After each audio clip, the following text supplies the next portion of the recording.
Siria está aquí, a 8 horas de avión de España.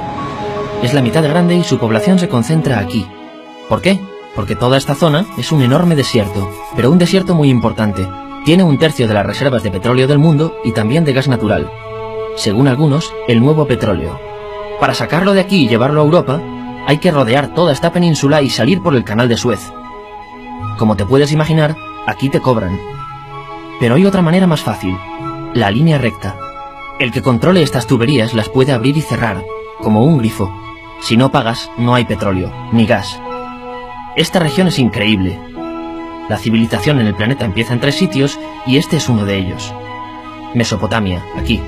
Sumer, que te sonará menos, pero es donde empieza todo, aquí también.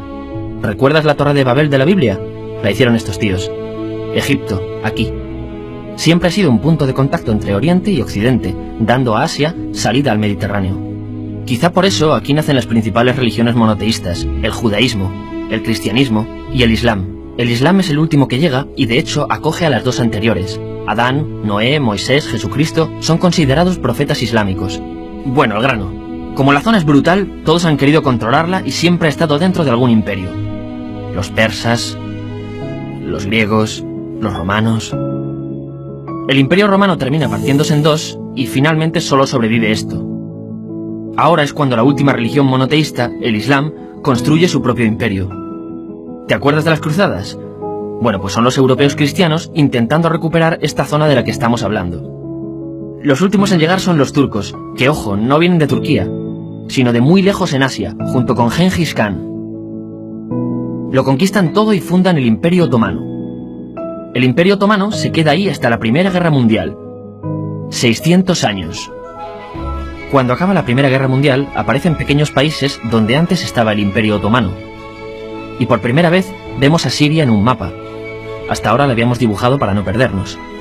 ¿Y quién se inventa estos países? Bueno, lo que te voy a contar es alto secreto. O lo era en 1916. Este súper secreto se llama Acuerdo de Sykes-Picot. Los franceses y los ingleses no podían derrotar solos al Imperio Otomano. Solo podían si les apoyaba la gente que vivía dentro. En su mayoría árabes. ¿Cómo se los ganaron? Pues les prometieron la Gran Arabia, un país solo para ellos. El único problema es que era un timo. Antes de seguir, recuerda una cosa. Los árabes son un pueblo, pero no una religión. O sea, un árabe puede ser musulmán, puede ser cristiano, y antes del Islam parece que hubo tribus árabes con tradiciones judías. Bueno, pues a los árabes no les dieron ese único país que les habían prometido. En su lugar, franceses y británicos crearon muchos países pequeños. Estos países, obviamente, no eran países de verdad, sino zonas bajo su control, con gobernantes puestos por ellos. Durante este tiempo hacen lo que quieren con la zona.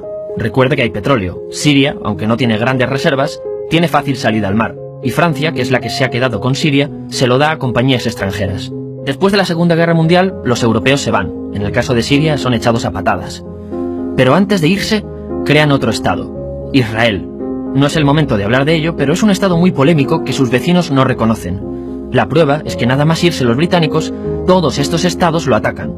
La zona, a partir de ahora, va a ser una bomba de relojería. Y mientras, ¿qué pasa en Siria? Bueno, pues no es muy estable. Tiene golpes de estado constantes.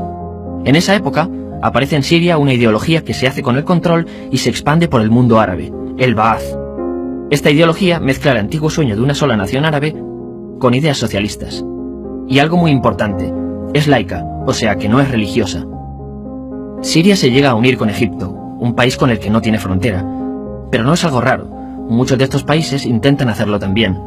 Como recordarás, a esta gente se le había prometido un solo país y las ganas las seguían teniendo. Pero la unión falla.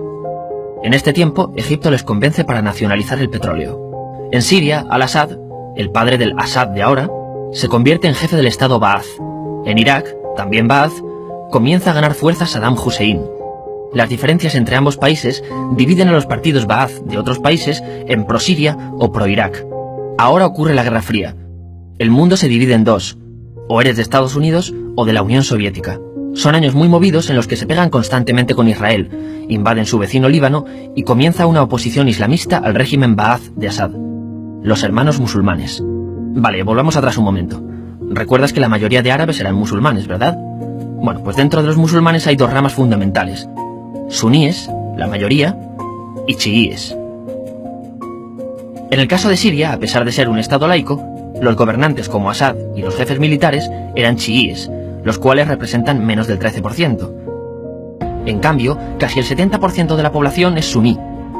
Un dato curioso es que los cristianos son casi el 10%. Que los chiíes controlen el gobierno y ejército mosquea a la población suní, y ese sentimiento es aprovechado por los hermanos musulmanes, islamistas radicales suníes. Estos toman las armas en la ciudad de Hama, en contra del gobierno, y Assad acaba con la revuelta a costa de matar miles de civiles y encarcelar a mucha gente. En el año 2000, Assad padre muere, y le sucede Assad hijo. Ante las presiones, libera a muchos presos, trae internet y esperanzas de cambio. Hay un periodo de gran debate político y aparece la oposición.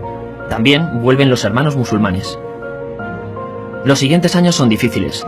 Arrestan a la oposición. Y Bush incluye Siria en el eje del mal, y esto la aísla. Está mal visto negociar con Siria.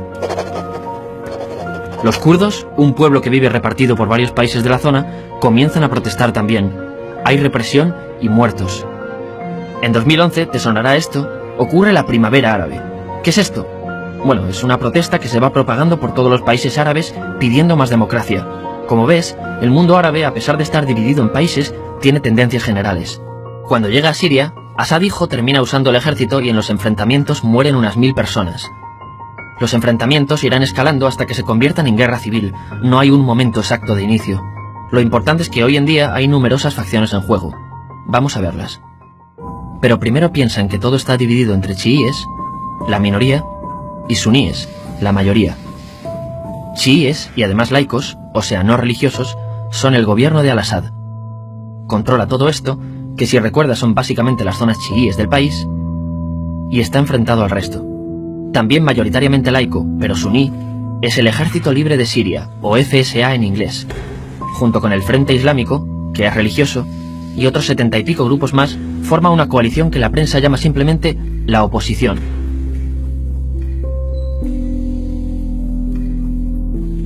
También suníes e islamistas, pero radicales, son Al-Nusra, llamados Al-Qaeda en Siria porque son básicamente eso, Al-Qaeda en Siria. Otros islamistas radicales son el ISIS o Estado Islámico. Salen de Al-Qaeda en Irak, controlan la mayor parte de Siria e Irak y se han hecho famosos por sus atrocidades. Su objetivo teórico impacta a muchos. Es un Estado Islámico a lo largo de Asia, África y Levante. Aunque a ti ya te suena, ¿verdad? En naranja tenemos al pueblo kurdo, que recordarás porque el presidente Al-Assad lo reprimió, al igual que gobiernos de países próximos también lo hacen. Ahora controlan militarmente esta zona. Antes de terminar, repasemos los apoyos internacionales a fecha de octubre de 2015. Las fuerzas de Al-Assad son apoyadas por Rusia, que ya tenía base militar en el país antes del conflicto, Irán y China. Todos son países de lo que Europa llama Oriente. En contra de Assad, apoyando a la llamada oposición, luchan Estados Unidos, Turquía, Francia, Gran Bretaña y Arabia Saudí. Podemos terminar con algunas conclusiones. Te advierto que esto ya es pura opinión. Si recapitulamos, vemos que la región es estratégica. Por su situación privilegiada, todos la quieren. Siria siempre ha estado bajo el paraguas de grandes imperios. Piensa que hace 100 años la actual Francia era Francia, Gran Bretaña era Gran Bretaña. Pero es que hace 200 también, y hace 300 también, y hace 400 también. En cambio, Siria solo es Siria desde hace menos de 100 años, y solo se gobierna a sí misma desde hace poco más de 50. Además, jamás decidieron sus fronteras, se las impusieron. Europa dividió Oriente Medio a su antojo para controlarlo, diseñando países sin tener en cuenta su población. Muchos historiadores dicen que todo pueblo tiene la necesidad de manejar su propio destino, pero estos ingredientes que hemos visto juegan en contra de proyectos como la Siria Ba'ath, que encima usa la represión para mantenerse. En última instancia, lo que producen es una guerra civil. En este contexto no es extraño que aparezcan actores que se alimenten de la desesperación, el sentimiento suní de opresión y la visión de Occidente como invasor. ISIS usa la identidad árabe y la mitología de antiguos imperios. Cuando quieras entender el presente, pregúntate, ¿y el pasado?